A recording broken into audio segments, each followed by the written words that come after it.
পরবর্তী প্রশ্ন, জেনারেল ওয়াকারকে নিয়ে দুই রকম কথা শোনা যায়। এক হচ্ছে যে তিনি আসলে শেখ হাসিনাকে দেশ থেকে পালাতে দিয়েছেন, তিনি অনেক আর্মির আওয়ামী লীগের শীর্ষ নেতাদের অনেকের ক্ষেত্রে চোখ বন্ধ করে রেখেছেন, তিনি শেখ হাসিনার একজন এমপ্লয়েড লোক, মানে মানে মনোনীত একজন লোক ছিলেন, তিনি শেখ হাসিনার স্বার্থ অনেকভাবে দেখেছেন। আসলে জেনারেল ওয়াকারকে কিভাবে বিবেচনা করা হবে, আপনি যদি এক দুই বাক্যে বলেন।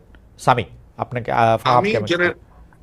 আমি জেনারেল ওয়াকারের বিষয়ে আমি তার খুবই ঘনিষ্ঠ মাধ্যম থেকে আমি যেটা জেনেছি, 5ই আগস্ট সকালবেলা উনি আপনার নামাজ পড়ে উঠে হি ওয়াজ ক্রাইং। আমি জানি না এটা কতটা সত্যি কতটা মিথ্যা। And he was asking the close person যে আল্লাহ, এটা তুমি আমাকে কিসের মধ্যে ফেললা, why me and why at this time, what should I do. এবং এই উনি যদি আসলে ওরকমই ব্যক্তি হতেন, ধরেন আপনি যদি if you put beside him general Aziz অথবা জেনারেল শফি, উনি যে লাস্ট যিনি ছিলেন, আমার মনে হয় things would be extremely otherwise for the country. এই ভদ্রলোক উনি মিলিটারি অফিসার হিসেবে যথেষ্ট কেপেবল একজন অফিসার, এবং তার যোগ্যতার নিয়ে তিনি শেখ হাসিনাকে হেলিকপ্টারে উঠাইলেন কেন? এখন হেলিকপ্টারে না উঠে, এখন would he allow to let people kill her? না, লোকজনের আগেই আটকাই দিতে পারতেন, উনি চাইলে তো পারতেনই। He let people come and then Sheikh হাসিনাকে হেলিকপ্টারে উঠাইলেন, মানে এটা কেমনে, এই গল্প আমরা পরে কেমনে মিলাবো? উনি তো ব্যারিকেড দেন নাই লোকজনরে, আর্মি ব্যারিকেড দেয় নাই, কিন্তু আর্মি ঢাকার প্রত্যেকটা জায়গা থেকে লোকজনের ছাড়ছে, লোকজন আসছে, আসার পরে উনি আবার হেলিকপ্টারে তুলে দিয়েছেন মাননীয় প্রধানমন্ত্রীকে তার আমলে। এখন শেখ হাসিনাকে যে প্রথম হেলিকপ্টারে উঠতে দেওয়া হলো, এটা হয়তো প্রেসিডেন্টের কাছ থেকে ইনস্ট্রাকশন আসতে পারে, রাষ্ট্রপতিকে আপনি জিজ্ঞেস করতে পারেন যে আপনার কাছ থেকে আসছে কিনা ইনস্ট্রাকশন। ওকে, এটা নিয়ে আমার কিছু, এইটা একটা ভালো কথা বলছেন, আমি প্রেসিডেন্টের কথাটা ডায়েরিতে লিখে রাখলাম, যদি সুযোগ পাই তাহলে নিশ্চয়ই জিজ্ঞেস করব। ফাহাম, গল্পগুলি টির মাথা একটু কাইটা দেন তো, যে এইটা না, আমি হলো একই কাজ করতাম, মানে আমি যদি ওনার জায়গায় থাকতাম, আমি ফাহাম না, আমি যদি মিলিটারি চিফ হতাম, তখন ঘটনা হচ্ছে এরকম যে আপনি at that point in time he knew যে যদি জনগণ যদি গণভবনে যায়, হাসিনাকে ধরে মুসলিনের মতন করে উল্টা করে ফাঁসি দিয়ে আর 3 দিন ধরে লটকায় রাখবে, অ্যাবসলিউটলি গ্যারান্টিড এই ঘটনাটা ঘটতো। এখন আপনি যদি ওইটা অ্যাভয়েড করতে চান, আপনি হোয়াট আর দ্য অপশনস? আপনি তাকে দেশ থেকে বের করে দেন, এটা নাম্বার 1। নাম্বার 2 হচ্ছে আপনি তাকে কোনো জায়গায় ভরে রাখবেন, অর্থাৎ মানে জেলে টেলে কোনো একটা জায়গা রাখবেন। জেলে রাখতে গেলে মহাবিপদ হতো এই সময়, কারণ এই দেশেরই মানুষ গিয়ে ওই জেল ভাঙতো, ভেঙে তাকে বের করে হয়তো মুসলিনের মতো করে লটকাই দিত। হ্যাঁ, তো উনি ওই মোমেন্টে যেভাবে চিন্তা করেছেন, দেখেন উনি তো ওই মোমেন্টে জানেন নাই। আমরা কিন্তু সবাই ভাবছিলাম যে হাসিনা পালালে আওয়ামী লীগের লোকরা মনে করতো লাখ লাখ লোক মারা যাবে। হ্যাঁ, 100টা লোক তো মরেনি, বাংলাদেশের মানুষ তো আসলে প্রতিশোধ পরায়ণ হয় নাই, কিন্তু বিপদটা তো ওই সময় আমরা কেউ জানতাম না। তো ওই না জানা অবস্থায় উনি এট দ্যাট মোমেন্ট উনি মনে করেছেন যে হাসিনাকে বিদেশে পাঠানো হচ্ছে বেস্ট অপশন। এবং এইটা এমন না যে আমি আমার আত্মীয়কে বাঁচালাম, আমার কাছে মনে হয়েছে যে ওই মোমেন্টে অনেক সেন্সিবল লোক এই ডিসিশনটাই নিত, অনেক সেন্সিবল লোক। এখন হয়তো নিবে না, কিন্তু ওই মোমেন্টে থাকলে ওই ডিসিশনটাই নিত। কিন্তু আমি একটা জিনিস বুঝতে পারি না, মানে কেন আমার কাছে একটু লাগে যে শেখ হাসিনার তো Ashis, can you extend for another 10 minutes or 15? Sorry, thank you. যেটা হইল যে মানে শেখ হাসিনার তো ওই মুহূর্তে মাইরা ফেলতে কেউ চায় নাই, পদত্যাগই করাইতে চাইছে, তো সেনাপ্রধান গিয়া তাকে বলবে যে আপনি স্টেপ ডাউন। হ্যাঁ, না না, আমি 5 তারিখের ঘটনা বলতেছি না, যখন লোক আসছে, মানে মানুষ তো পদত্যাগ চাইতেছিল 3 তারিখ 4 তারিখ 1 তারিখ থেকে এক দফা যখন চালু হইলো, তো তাকে হেলিকপ্টারে উঠানোর থেকে তারা তো পদত্যাগ করানোটা সহজ ছিল না, মানে একজন যদি সেনাপ্রধান মনে করে this is the right thing to do. Because এইটা আমি কেন বলতেছি, এটা আমাদের দেশের জন্য একটা অসম্মানজনক কাজ হয়েছে, সবকিছুর জন্য তো সবকিছু মিলেই তো এটা একটা কেমন কাজ হয়েছে, সবকিছু মিলে, মানে কোনটা, মানে পালায় যাওয়াটা, তারপরে হচ্ছে যে ওইখানে গিয়ে আবার প্যাক করাটা, সবকিছুই তো। হ্যাঁ, দেখেন Hasina is a psychotic character, you have to understand.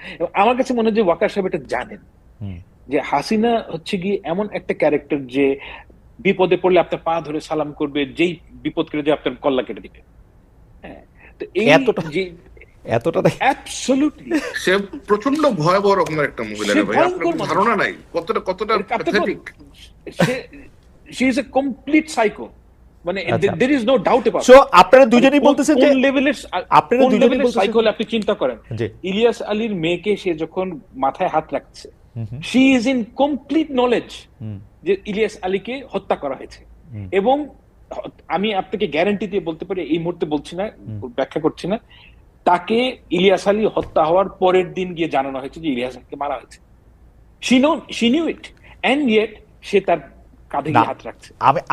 আমি অবশ্য মানে যেহেতু আমি জানি না, সেহেতু আমি একটু মানে এটার একটা ভাবতে চাই যে এটা অন্য কিছু হইতে পারে, মাথায় হাত রাখার সময় হয়তো জানতে পারে না, আমি এটা ভাবতে চাই, যাই না, আমি ভাবতে চাই না। কিন্তু আমি লাস্ট প্রশ্ন যেটার জন্য আসলে দর্শকদের মধ্যে অনেক ওয়েট করতেছে, যে নতুন দল আসলো রাজনৈতিক, সেই নতুন রাজনৈতিক দল আমি একটু স্যারকে দিয়ে শুরু করতে চাই, ফাহামটা শেষ করুক। নতুন রাজনৈতিক দল আসবে 28 তারিখ। এর মধ্যে নাহিদ সাহেব উনি পদত্যাগ করেছেন উপদেষ্টা পদ থেকে, তিনি দলটাকে নেতৃত্ব দিবেন। এই দলটার বাংলাদেশে কি করবে, কেমন করবে, কারা তাদের সমর্থন দিবে, বা আপনি কি মনে করছেন স্যার? আমার মনে হয় এরকম একটা দল বাংলাদেশে আসা অত্যন্ত প্রয়োজন, কারণ বাংলাদেশে যে অবস্থা পলিটিক্যাল ডিসকোর্সে আপনি দেখেন, জাস্ট লিমিটেড কয়েকটা political party, BNP, Awami League, Jamaat Islami, আর এই তো আর কয়েকটা স্মল কিছু পার্টিজ আছে, জাতীয় পার্টি, গণ অধিকার পরিষদ, এটসেট্রা এটসেট্রা। বাট এই দলের প্রতি মানুষের ইন্টারেস্ট থাকবে অনেক, কারণ এই দলের মধ্যে এমন কিছু ইন্ডিভিজুয়ালস আছেন যারা 2024-এর যে গণ অভ্যুত্থান হয়েছে এটাতে নেতৃত্ব দিয়েছেন। তো অবশ্যই মানুষের অনেক ইন্টারেস্ট থাকবে যে তারা কিভাবে অপারেট করে। আমার এক্সপেকটেশন ওইটাই থাকবে যে তারা যেন দলের মধ্যে দলের কলেবর বৃদ্ধি করার জন্য কোন গুপ্ত সংগঠনের ব্যক্তিদেরকে তাদের সাথে করে অ্যাটাচ না করেন, এবং এমন কোন কর্মকাণ্ড না করেন যা বাংলাদেশের গণতন্ত্রের প্রতি হুমকি হয়ে দাঁড়ায়। এরা নতুন রাজনৈতিক দলটি যে দুইটা রাজনৈতিক দল বা তিনটা রাজনৈতিক দলের নাম আপনি বললেন, তাদের থেকে আলাদা হবে বলে আপনি মনে করেন? I think time will say that. আচ্ছা, এটা টাইম বলে দিবে। আমি একটু ফার্মের কাছে যেতে চাই। ফার্ম, নতুন রাজনৈতিক দল সম্পর্কে আপনার একটু ধারণা, এবং তারা অন্য রাজনৈতিক দলগুলি থেকে আলাদা হবে কিনা?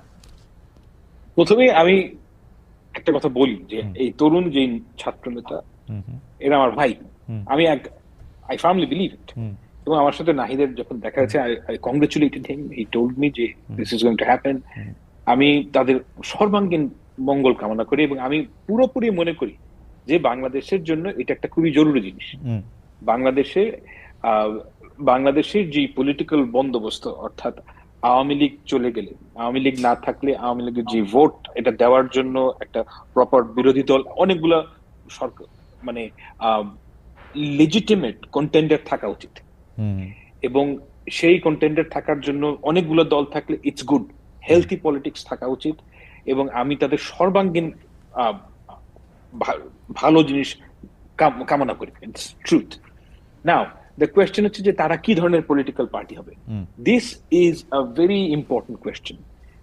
আমার কাছে যেটা তাদের জন্য যে পলিটিক্যাল ন্যারেটিভ, আপনি তো এটা সারা জীবন এটা পেডেল করতে পারবেন না যে আমরা তরুণদের দল, এটা তো ধরেন এখন পারবেন, নেক্সট নির্বাচনে হয়তো পারবেন, তারপর পারবেন।